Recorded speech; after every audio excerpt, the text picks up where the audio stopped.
Hi, it's me. Today we are exploring America's most haunted places.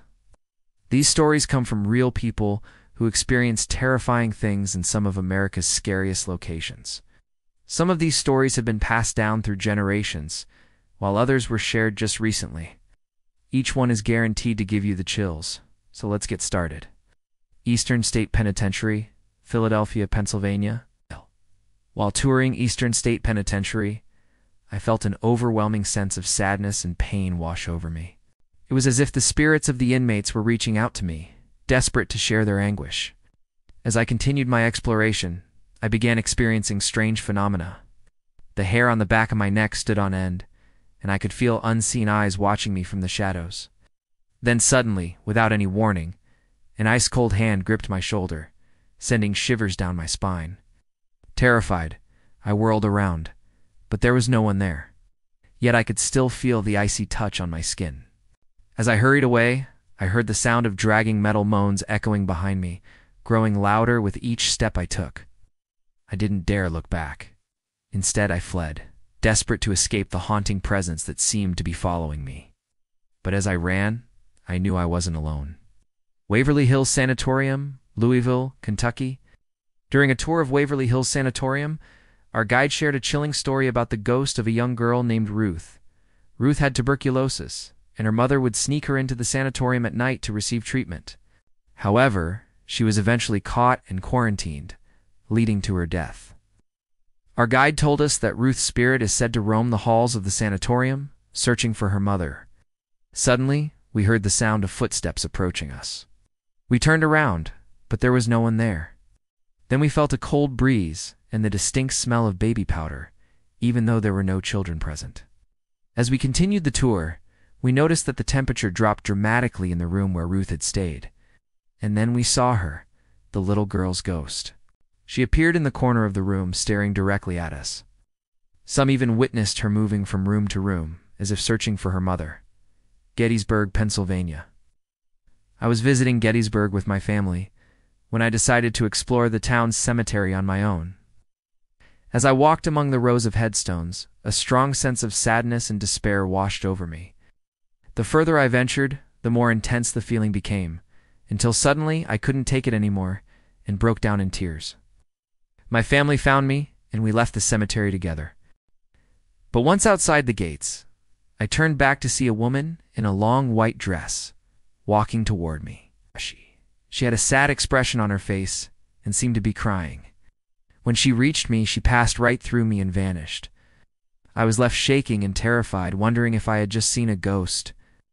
Later, I discovered that the cemetery I had visited was known to be haunted by the spirits of soldiers who died in the Battle of Gettysburg. Could I have encountered one of them? Salem, Massachusetts? As I strolled through Salem, I couldn't shake the feeling that I was being watched. I decided to visit the old Burying Point Cemetery, where many accused witches from the Salem witch trials are buried. As I walked among the graves, I felt an overwhelming sense of dread and fear. Suddenly, I heard a voice whispering my name. I turned around, but no one was there. The voice whispered again, and this time, I made out the words "run away." Startled, I looked around frantically for the source of the voice, but I couldn't see anyone. Feeling increasingly uneasy, I decided to leave the cemetery. However, as I turned to go, I saw a shadowy figure standing at the entrance. It seemed to be beckoning me to follow it. I hesitated for a moment, torn between my desire to escape and my morbid curiosity. But ultimately, I chose to flee. As I ran away, I could hear the whispers getting louder and more urgent, urging me to run faster. I never looked back, but I couldn't help but wonder if I had escaped the clutches of the vengeful witches of Salem. Trans-Allegheny Lunatic Asylum, Weston, West Virginia. My friend and I were exploring the abandoned Trans-Allegheny Lunatic Asylum when we began experiencing strange and terrifying phenomena. First, we heard the sound of screaming and banging coming from one of the rooms. Then we felt a cold spot and the distinct smell of decay. As we cautiously entered the room, we saw a shadowy figure standing in the corner. It seemed to be watching us intently, and I couldn't help but feel a sense of dread and foreboding. Suddenly, the temperature dropped dramatically, and we both felt a cold breeze on our necks. Terrified, we backed away slowly, keeping our eyes on the figure. It remained motionless, its eyes fixed on us. Finally, we made it to the door, and as we opened it, the figure vanished. Shaking and breathless, we fled the asylum, knowing that we had just witnessed something truly terrifying. St. Augustine, Florida. One night while staying in St. Augustine, I decided to take a ghost tour. Our guide led us through the city's historic district, sharing tales of the area's most haunted locations. We stopped at a house that was rumored to be haunted by the ghost of a woman who had died there in the 1800s. As I stood on the porch, I could feel the presence of the ghost all around me. I could sense her sadness and despair, and it was almost as if she were reaching out to me, trying to communicate. Suddenly, I heard the sound of footsteps on the stairs behind me. I turned around, but no one was there. Then I felt a cold breeze on my neck, and the hair on the back of my neck stood on end. I knew that I was not alone. As I continued on the tour, I couldn't shake the feeling that I was being watched. Every shadow seemed to hold a secret, and every corner could turn into a ghostly apparition. New Orleans, Louisiana.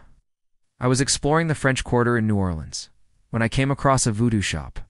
Intrigued, I entered the store and began browsing the items for sale. I picked up a small doll, and as I did, I felt a sudden chill run down my spine. Suddenly, the air grew heavy and oppressive, and I could feel the spirits of the voodoo priestesses watching me intently. Startled, I placed the doll back down and quickly left the store. As I walked away, I heard the sound of chanting and drums growing louder and more intense. I turned around, but no one was there. I tried to shake off the experience, but the chanting followed me, and I soon realized that I was being stalked by the ghosts of the voodoo priestesses. I ran to a nearby bar and hid, but the chanting continued. I was trapped in a nightmare from which I couldn't wake up. The Stanley Hotel, Estes Park, Colorado. One night while staying at the Stanley Hotel, I woke up in the middle of the night to the sound of footsteps in the hallway. I assumed it was my husband, but when I called out to him, he replied that he was fast asleep. I listened intently and heard the footsteps again, this time closer to our room. Suddenly, the doorknob began to turn and the door slowly opened. I screamed and buried my head under the covers until my husband woke up and turned on the lights. But when we investigated, we found nothing. The room was empty, and the only sound was the wind howling outside. We never heard the footsteps again, but the next morning, we discovered that the door had been pushed open during the night. Waco Mammoth National Monument, Waco, Texas. While exploring the Waco Mammoth National Monument, I stumbled upon a skeleton of a woolly mammoth. Suddenly the ground began to shake, and the hair on my arms stood on end. I felt a sense of dread and fear wash over me, and I could have sworn I heard the sound of trumpets in the distance. Terrified, I ran to my car and slammed the door shut. Shaking and breathless, I drove away from the monument, never looking back. These stories are truly terrifying, and they give me goosebumps just thinking about them. Do you believe in ghosts? Have you ever seen one? Share your experiences in the comments below. Also, don't forget to subscribe so you never miss out on any of our videos. Thanks for watching.